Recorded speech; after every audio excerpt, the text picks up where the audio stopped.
Boa noite a todos, sejam bem-vindos a um direto um pouco até improvisado, por força do grande assunto que, a meu ver, um dos grandes assuntos do dia, mas este é o maior de todos. Houve vários, nomeadamente aquilo que muitos vaticinavam no sentido de que não iríamos ter no dia de hoje o regimento imortal a propósito das celebrações do Dia da Vitória, que o regimento imortal não iria acontecer. Bom, e a verdade é que o regimento imortal não só aconteceu, eu estive lá, como estava com imensa gente e todos aqueles que vaticinavam a impossibilidade na realização do regimento imortal acabaram por, provavelmente, por uma vez mais cair no ridículo, mas o que interessa é que as festividades decorreram de uma forma muito sã, muito saudável, recomenda-se vivamente e, portanto, eu diria que quanto a isso foi extremamente positivo e essa seria um dos destaques do dia, uma das notícias do dia que eu gostaria de saudar aqui e de recordar, vincar acima de tudo como sendo um dos grandes acontecimentos. Muito bem.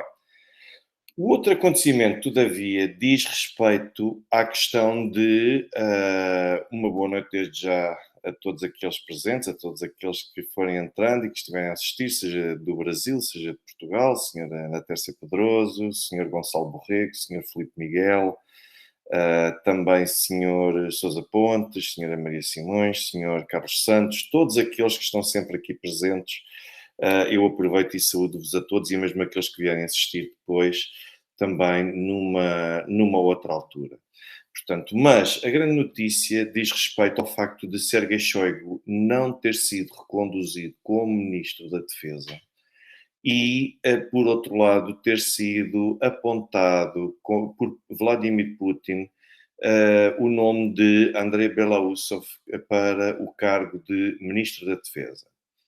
O que é que nós podemos dizer disto? Bom, desde logo, eu queria só fazer aqui uma breve passagem sobre o facto de termos pessoas que dizem que na Rússia são sempre os mesmos. Quando são sempre os mesmos, é porque as pessoas estão agarradas aos lugares e querem eternizar-se nos lugares, mas depois, quando elas são mudadas, então aí já estamos a falar que as pessoas foram expulsas e foram corridas. Naturalmente que isto não obedece a este tipo de comentários, este tipo de alegadas análises, deixem pôr com aspas reforçadas, não respeitam nem cumprem naturalmente não só a lógica, como também a compreensão de como é que as coisas funcionam na Rússia. Sergei Shoigu era ministro da Defesa há 12 anos. Desde 2012 que Sergei Shoigu era ministro da Defesa e tinha uma particularidade que suscitava alguma desconfiança entre alguns quadros, algumas elites e também, mesmo não elites, mas ligados ao aparelho militar da Federação Russa, que é o facto de Sergei Shoigu, ele próprio, nunca teve um percurso ou uma carreira militar. Sergei Shoigu foi uma personalidade que se notabilizou primordialmente nos anos 90, teve uma ligação à proteção civil, foi uma figura importante no que diz respeito à proteção civil na década de 90, mas não tinha qualquer tipo de ligação e nunca teve qualquer tipo de carreira militar, daí que isto nos meios militares não fosse um nome verdadeiramente consensual. Mas também deixem-me dizer-vos o seguinte: qualquer, qualquer elemento, mesmo que fosse de algum ramo das Forças Armadas russas, a ser o Ministro da Defesa, nenhum nome seria alguma vez consensual. Porque existem naturalmente vários polos, eu não quero dizer rivais, mas digo com interesses distintos e também com uma organização, com uma forma de organização um pouco diferente, o que impossibilita que qualquer nome que seja pudesse ser consensual na defesa. O que acontece é que Sergei Shoigu já não basta essa situação, como o Sergei Shoigu, ele teria também, e teve sempre contra si, o facto de não ser um militar de carreira. Agradeço desde já ao Sr. António Celidónio não só pelo contributo, mas também pelas palavras elogiosas, pelo reconhecimento que faz do meu trabalho. Um forte abraço, o meu muito obrigado por essa manifestação de reconhecimento. Isto para vos dizer uma vez mais que o que nós temos relativamente a Sergei Shoigu era uma personalidade que não só nunca foi consensual, como em termos carismáticos nunca foi também ele próprio capaz de, enquanto Ministro da Defesa, reparem, estamos a falar do Ministro da Defesa, é suposto ser, ainda que ele não seja consensual entre as Forças Armadas, entre as várias patentes das Forças Armadas, perante a população, poderia ser alguém que ainda poderia suscitar algum carisma. E Sergei Shoigu nunca foi necessariamente esse tipo de personalidade. Mesmo assim, esteve no governo 12 anos. Esteve no cargo 12 anos, o que por si só mostra que foi uma pessoa de confiança de Vladimir Putin. Vladimir Putin não teria coragem de reconduzir várias vezes Shoigu no governo e de o manter no poder, mesmo apesar de todos os acontecimentos do ano passado, que fará no próximo mês de junho, um ano que houve aquela famosa insubordinação ou tentativa de levantamento de Evgeny Prigozhin e, do grupo, e de alguns elementos do grupo Wagner na Federação Russa, e aqui então isto ditou uma fragilização definitiva de Sergei Shoigu, que só Vladimir Putin o impediu de ter caído no momento, porque, se bem se recordam, as críticas públicas na altura foram tremendas.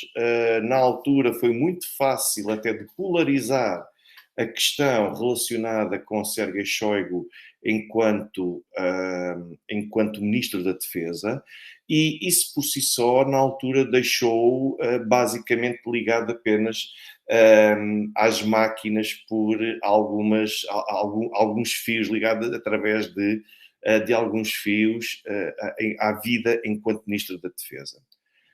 O golpe final, portanto, Sergei Shoigu sempre soube que seria uma personalidade mais ou menos a prazo. Restava apenas perceber era quando. E não terá sido por acaso que o seu ministro de adjunto, o seu vice-ministro adjunto, Tifuri Ivanov, ele foi detido, como bem sabem, na véspera da tomada de posse de Vladimir Putin. Nós tivemos o ministro da Defesa adjunto, ou o vice-ministro da Defesa, como quiserem chamar, que foi detido por envolvimento em casos de corrupção. Se bem se recordam, há sensivelmente um ano, houve uma corrente, uma série de vídeos, na altura publicados por Yevgeny Prigozhin, em que Yevgeny Prigozhin denunciava a falta de apoio que o grupo Wagner tinha no terreno. Ele até tinha aquele famoso vídeo que na altura deu origem a imensos memes, sobretudo na Rússia, onde ele perguntava: as munições, onde estão as munições? Não basta mandar as pessoas para o teatro de operações, para os famosos moedores de carne, enquanto depois nós temos outros que estão a usufruir de condições principescas e a viver como príncipes. E hoje é mais fácil perceber que Yevgeny Prigozhin referia-se não a Sergei Shoigu, não a qualquer personalidade distinta do Ministério da Defesa, fora do Ministério da Defesa, mas referia-se exatamente a Timur Ivanov, porque era Ivanov quem de facto levava essa vida principesca. Para vocês terem uma ideia, eu estive a inteirar-me neste momento do ponto de situação da investigação, da situação de Ivanov, ex-vice-ministro da Defesa e braço direito de Shoigu, um homem de inteira confiança de Sergei Shoigu, e Ivanov, ele basicamente conseguiu a construção de uma casa luxuosa, a mulher gostava muito de se fazer passear por países que são basicamente membros da NATO, o que visto na hierarquia, sobretudo, tratando-se de uma alta hierarquia militar ligada à próprio aparelho de defesa da Federação Russa, isto sempre foi visto com desconfiança. E para vocês terem noção, neste momento, Ivanov vai responder por crimes de corrupção, por ter recebido subornos, e poderá ser condenado. Estima-se que ele venha a pagar em 70 vezes o valor do suborno que recebeu. Isto quer dizer que se estima que Ivanov possa ser condenado ao pagamento de uma multa que ascende a 70 mil milhões de rublos, o que, convertido ao câmbio atual, dá um valor absolutamente pornográfico. Dá um valor de cerca de 700 milhões de euros de condenação de Ivanov a pagar a título de pena de multa. Mas não é só a multa, é que incorre também a pena de prisão, que poderá ser não inferior a 15 anos. Portanto, estas críticas de Prigozhin, aquilo que vieram fazer ahm, foi basicamente focar as atenções das instituições sobre a quem é que Evgeny Prigozhin estava a dirigir as suas críticas, porque calculava-se que a Shoigu não era, mas Shoigu ao mesmo tempo era visado, e o braço de ferro com Shoigu foi criado por causa disto, porque, para todos os efeitos, era admitido que se este indivíduo é o braço direito de Shoigu, e se Shoigu depois nada faz para conseguir afastar este tipo de pessoa, ou até para liderar uma investigação contra este tipo de elemento, então naturalmente que Shoigu deve ser de certa forma responsabilizado. Era aqui que Evgeny Prigozhin estava a tentar chegar. Era na tentativa de responsabilização de Shoigu por aquilo que aqueles que estão abaixo dele fazem, nomeadamente aquilo que é considerado o seu braço direito, como era o Timur Ivanov. Ou seja, é por aqui que muitas coisas que na altura não se compreendiam, hoje conseguem-se compreender. E terá sido também por isso, estas questões associadas a estas críticas de Evgeny Prigozhin, isto foram problemas que nunca foram verdadeiramente comuns, apenas, e que não eram apenas focadas de forma exclusiva, vividas pelo grupo Wagner. Eram vividas pelas Forças Armadas Russas, um pouco cada uma no seu teatro de operações. Claro que estavam muito mais expostos os Wagneritas, porque estavam basicamente no olho do furacão. Logo, estavam com um grau de exposição completamente distinto daquele que, por exemplo, os militares da Federação Russa teriam. E isto teria sido também, estas dificuldades em ligar a indústria que apoia a defesa, a indústria de defesa e o teatro de operações, aqueles que operacionalizam, que levou a que Sergei Shoigu, ponto número um, foi também afetado, foi apanhado por esta situação. Vladimir Putin queria dar início a um novo governo que pelo menos afastasse qualquer tipo de fantasmas do passado ou de dúvidas e iniciar um governo com uma credibilidade completamente diferente. E Sergei Shoigu não se pode dizer que foi despromovido. Quem diz que foi afastado, que foi destituído, bom, volta a existir, os cargos não são eternos, ainda bem que existe esta renovação. Se for para renovar para melhor, ainda bem que existe a renovação. Agora, dizer que Sergei Shoigu foi punido, foi castigado, foi sancionado, foi excomungado, não, isso é um disparate tremendo, até porque eu entendo que Sergei Shoigu foi promovido. Sergei Shoigu foi promovido porque agora vai exercer funções à frente do Conselho da Segurança, do Conselho de Segurança da Rússia, que tem nada mais, nada menos como é presidido pelo presidente Vladimir Putin, tem como vice-diretor ou vice-presidente Dmitry Medvedev, que, como todos nós sabemos, é a segunda figura e uma das figuras mais importantes ligadas ao poder executivo na Rússia dos últimos 20 anos. E depois temos agora como número 3 Sergei Shoigu, que assume características que assume o cargo de secretário do Conselho de Segurança e vem substituir nada mais, nada menos do que o carismático Nikolai Patrushev. Portanto, como nós vemos, nós não podemos entender que... Portanto, então o que é que nós podemos dizer de Patrushev? Patrushev também foi retirado, foi expulso, foi afastado por causa de qualquer fracasso, o que quer que seja. Não. Simplesmente há aqui uma dança de cadeiras.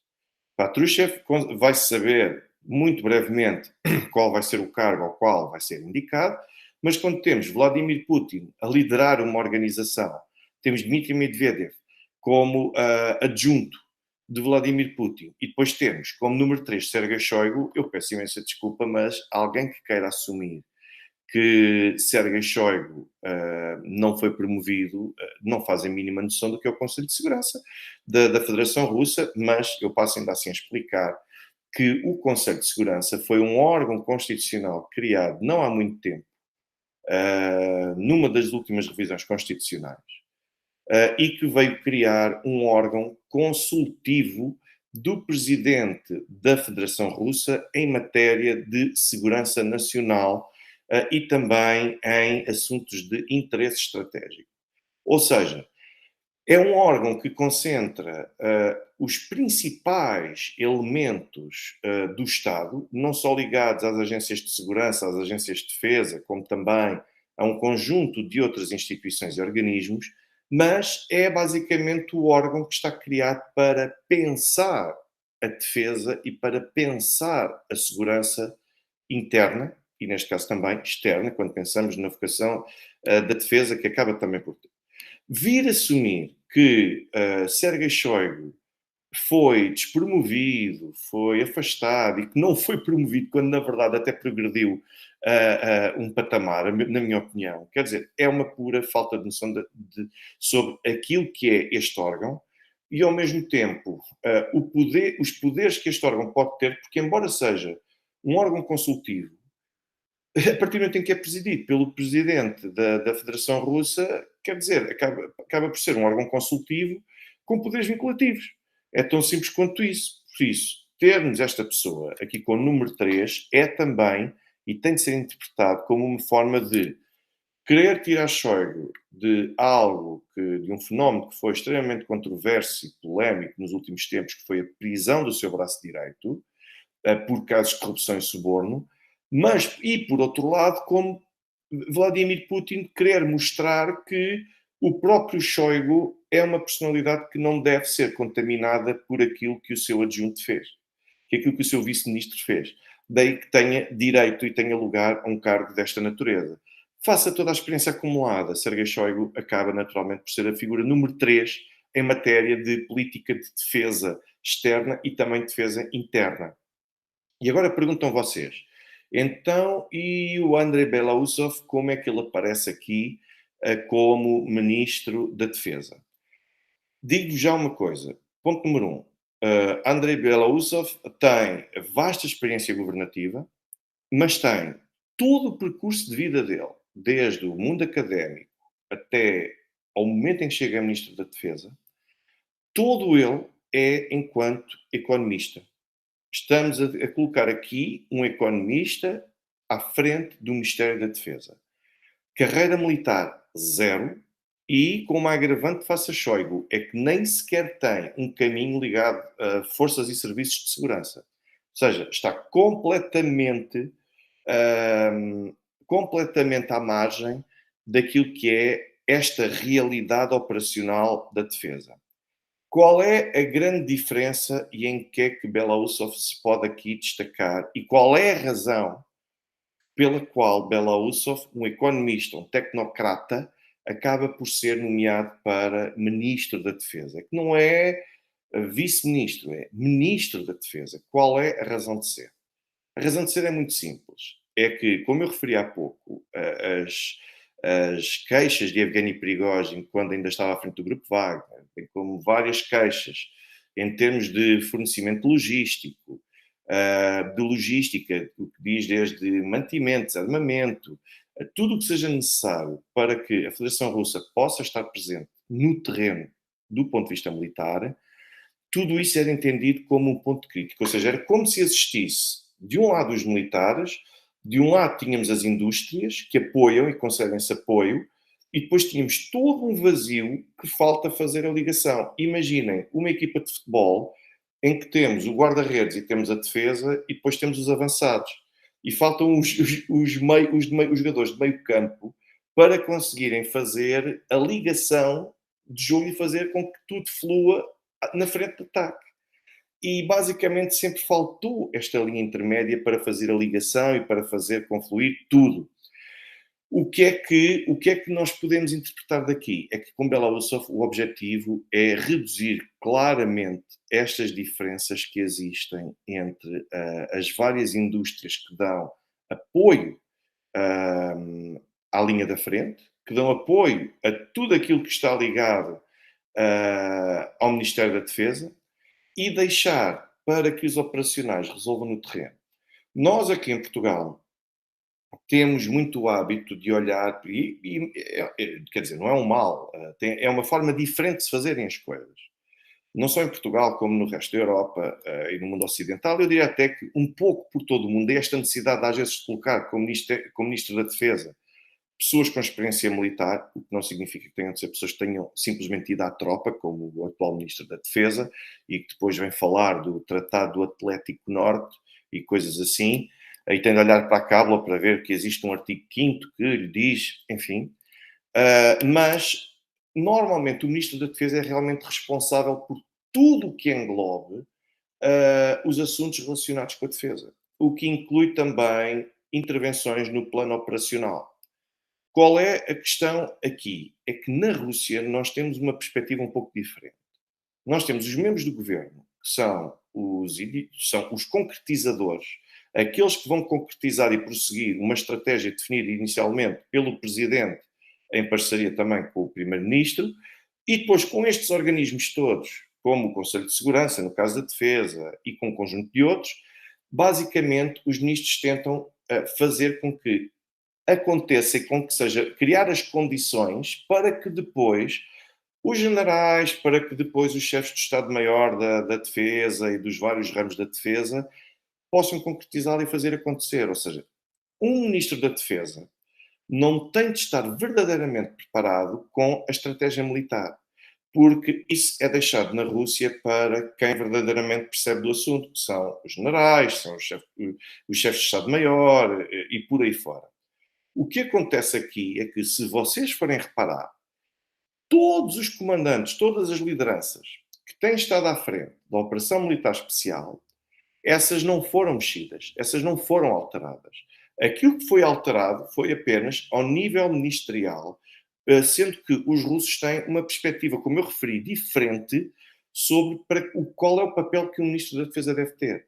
Daí que Andrei Belousov, a partir do momento em que surge como Ministro da Defesa, tem exatamente essa responsabilidade, sendo uma personalidade com provas dadas, não só no campo da economia, como também na articulação entre entidades ligadas ao poder político e depois a sociedade civil e fazer com que as coisas se interliguem de uma forma quase natural, é por isto que Andrei Belousov acabou por ser a personalidade escolhida para ser Ministro da Defesa da Federação Russa. Tudo o resto vai se manter no plano operacional, aliás, está a manter-se. E é preciso que tenhamos aqui um cargo extremamente exigente. Este é um cargo de extrema responsabilidade, tal como o de Shoigu também acaba por ser. Portanto, como diz aqui o Sr. Marcelo Zacarias, sim, é um cargo político e não operacional. É exatamente isso. Portanto, e o cargo político não tem de interferir em questões operacionais. O cargo político tem de fazer ligar, tem de fazer criar as condições para que os operacionais consigam executar as missões para as quais são destacados. É tão simples quanto isto. E é por isso que Andrei Belousov pode ser aqui uma personalidade muito importante para fazer a diferença e para conseguir juntar o melhor dos dois mundos. Portanto, vamos ver agora qual é que vai ser o seu desempenho, mas porque é que eu entendo que a defesa ganha mais pragmatismo? Porque a defesa, o Ministério da Defesa, ponto número um, esta vai ser uma grande oportunidade para Andrei Belousov poder também, simultaneamente, desencadear uma limpeza no Ministério da Defesa. As várias críticas que estão associadas às vezes em termos logísticos também se prendem com a forma como existem várias cadeias para poderem fazer acontecer e fazer ligar todas as cadeias até chegar à operacionalização e execução dessas missões. Por outro lado, isto vai ser uma ótima oportunidade também para conseguir fazer então essa dita purga de personalidades que não estão propriamente no espírito daquilo que é pretendido para as hierarquias políticas de Estado, militares da Federação Russa. Ivanov destacava-se por ser uma pessoa que gostava de ostentar, gostava de mostrar que tinha mais para aquilo que ganhava. Há até notícias com as quais, entretanto, me cruzei, de que Ivanov entrou em conflito exatamente com o líder do grupo Wagner, já de propósito, porque queria Prigozhin, porque queria apropriar-se e fazer transferir para si os negócios que Prigozhin tinha com o grupo Wagner, não só no continente africano, mas como também noutros quadros asiáticos. Portanto, e é basicamente isto que nós aqui temos, ou seja, existe, eu já falei disto no último direto, sobre o que é que nós podemos esperar desta nova governação de Vladimir Putin. Existem várias diretrizes e eu até vos dou um exemplo. Nós tivemos há pouco tempo, não sei se alguns de vocês acompanharam, um escândalo na Rússia.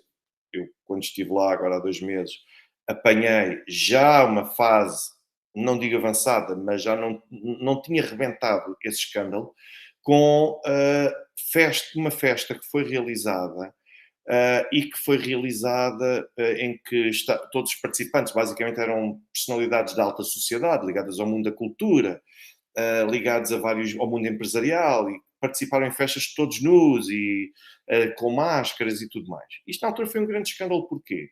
Porque são as pessoas que tentam mostrar um conjunto de comportamentos que socialmente estão completamente descontextualizados daquilo que se pretende transmitir a quem tenha proeminência, a quem tenha visibilidade para a sociedade. Portanto, isto na altura foi um escândalo que mereceu repúdio de vários quadros, de todo o tipo de realidades, todo o tipo de estratos sociais. E agora, quando temos este escândalo de Ivanov, também se destaca exatamente por isso. É que esta ostentação, ter a mulher que gosta de vir para o Ocidente e mostrar que tem dinheiro, mostrar que tem acessos, mostrar que vive. E depois a família de Ivanov fazia questão também de mostrar isso nas redes sociais, de ostentar. Portanto, quem quer ser membro do governo, o recado está dado. Quem quer ser membro do governo, ou estar ligado a instituições sob tutela do poder político, não pode ter este tipo de comportamentos. O recado está dado. É tão simples quanto isto. E quem quiser ter este tipo de comportamentos não poderá ser dirigente, nem poderá estar à frente de, qualquer tipo de instituição ligada à Federação Russa e muito menos à defesa. Portanto, é tão simples quanto isto. Isto é a leitura que nós podemos esperar. Eu espero pragmatismo, porque quando falamos de um tecnocrata com vasta experiência em matéria de governação e de economia, nós não vamos estar à espera de alguém que se compadeça com questões de âmbito sentimental, com questões de rivalidade. Estamos a ver alguém que, se tiver de cortar, corta, se tiver de criar condições, cria. Estamos a falar de um tecnocrata que veio aqui com uma missão: estabelecer finalmente um equilíbrio e uma ligação entre as várias indústrias que alimentam o Ministério da Defesa e aqueles que estão nos teatros de operações. Não pode haver mais queixas de que falta armamento. Não pode haver mais queixas de que faltam mantimentos. Não pode haver rigorosamente mais nada. E é isso que Andrei Blausov vem aqui fazer. Portanto, perante isto, agora só o tempo dirá. O que eu vos posso dizer é que preparem-se, porque vamos ter mais notícias de Kherson. Os russos já tentaram atravessar e estão a tentar atravessar o Dnieper para a margem direita, não só quanto a Kherson, como também a Sumy, onde já existem as várias abordagens feitas pelos militares russos a Sumy, pelo que é de esperar que nos próximos dias nós venhamos a ter novas frentes abertas pelos militares russos. Por isso, vamos perceber, eu espero agora num dos próximos dias poder vir mostrar-vos aqui o mapa para vocês perceberem a forma como as coisas têm evoluído, como as coisas estão a acompanhar, estão a desenvolver-se de forma extremamente rápida e em várias frentes. Portanto, todos aqueles que vaticinavam que os russos é que não conseguiam progredir, que isto era um empate técnico, eu sempre disse desde o princípio, sei que não fui o único, mas sempre disse desde o princípio, os russos são os donos do tempo neste conflito. Os russos é que sabem quando é que devem imprimir um novo ritmo ou quando é que devem, mais acelerado, ou quando é que devem torná-lo mais lento e mais moroso. Os russos, eu sempre disse isto desde o princípio, os russos estão não só a desarmar a Ucrânia, como estão a desarmar a NATO. E os resultados estão à vista. A Rússia, com as condições de vida que tem, e temos a Rússia, que quando simplesmente Putin começa um novo mandato, muito bem, estala os dedos e agora vamos para cima. E estão a ir para cima e está a ser realmente um rolo compressor contra as Forças Armadas ucranianas. Se eu fico contente ou feliz, eu acima de tudo fico muito triste e fico mesmo verdadeiramente frustrado por ver que temos civis ucranianos que estão a ser atirados basicamente para um local onde vão morrer e estão a ser atirados para a morte, quando os seus próprios líderes militares sabem que eles não têm qualquer tipo de hipótese de conseguirem sobreviver e de conseguirem ser vencedores.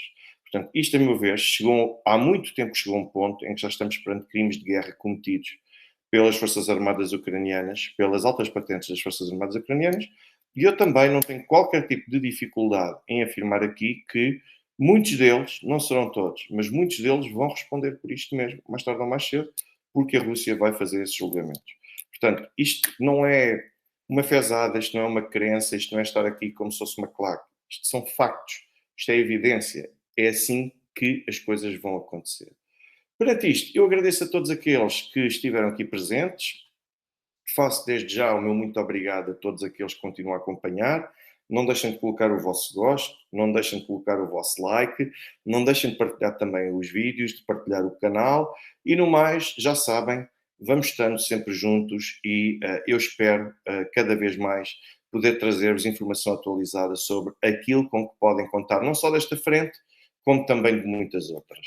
Posto isto, faço votos de uma excelente noite para todos vocês e também que desejo a todos, estejam em que lugar estiverem deste planeta, Brasil, Portugal, Moçambique, Guiné-Bissau, Austrália, Rússia, Alemanha, Estados Unidos, São Tomé e Príncipe também, faço votos de que tenham todos uma ótima semana. Continuação de uma boa noite.